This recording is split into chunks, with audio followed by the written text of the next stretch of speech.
जब मैं छोटी थी तो मेरे वालिदैन की डेथ हो गई। उसके बाद मुझे मेरे चाचा-चाची ने पाला, लेकिन मेरी जो चाची थी उनके अपने बच्चे थे और वो मेरे साथ वैसा रवैया नहीं करती थी। उनकी बेगम मेरे साथ अच्छा सलूक नहीं करती। उन्होंने मुझे मदरसे में डाल दिया कि घर से दूर रहेगी तो घर में सुकून रहेगा और मेरी चाची गुस्सा भी नहीं करेगी। मेरा कुरान हिफ़्ज़ कर लिया मैंने और फिर मैं घर चली गई।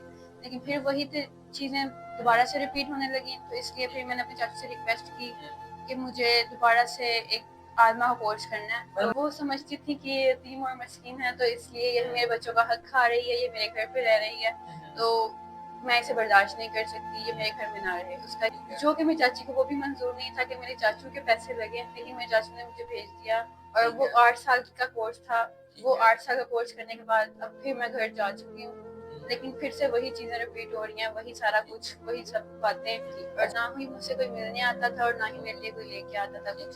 सबसे बड़ी मुश्किल तो यही थी, अगर चाचू आ भी जाते थे मिलने, तो वो सिर्फ़ मिलने आते थे, कुछ लेके नहीं आते थे। और मेरी 1-2 सहेलियाँ थी मदरसे में, वही मेरा साथ मेरी हेल्प कर देती थी कि वो अपनी चीज़ें मुझे शेयर कर लेती थी, तो मैं उधर से ही अपना गुज़ारा कर लेती थी।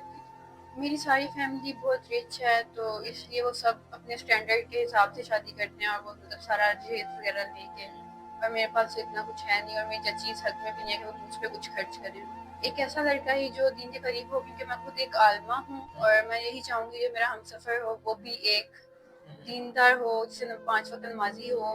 मुझे नहीं फ़र्क पड़ता कि वो अमीर है या गरीब है, बस इतना हो कि मुझे एक छत दे सके और इज़्ज़त की 2 वक़्त की रोटी दे सके, बस। जी, बिल्कुल, क्योंकि मैंने आलिमा कोर्स किया और मैं वैसे भी खुद को पर्दे में रखती हूँ और मैं नहीं चाहती कि मैं बाहर दुनिया में बाहर फिरूँ और मतलब जगह-जगह लोगों की नज़रों के धक्के खाने पड़े। जी, जी, मुझे इस चीज़ से कोई इश्यू नहीं है, क्योंकि वैसे भी शरीयत में 4 शादियों की इजाज़त है और अगर वो 2 शादियों करके दोनों बीवियों के दरमियान बराबरी का रख सकता है, तो आपको कोई इस चीज़ पे एतराज़ है? नहीं, बिल्कुल मुझे एतराज़ नहीं, बस मुझे अलहदा रख ले, उससे अलहदा रख के कि मैं अपना बच्चियों को आगे दीनी तालीम की तरफ, इस तरफ मेरा रुझान है, तो बस इसी के अलावा मेरी कोई डिमांड नहीं है। अगर वो मतलब अलग रहना चाहती हैं। जी।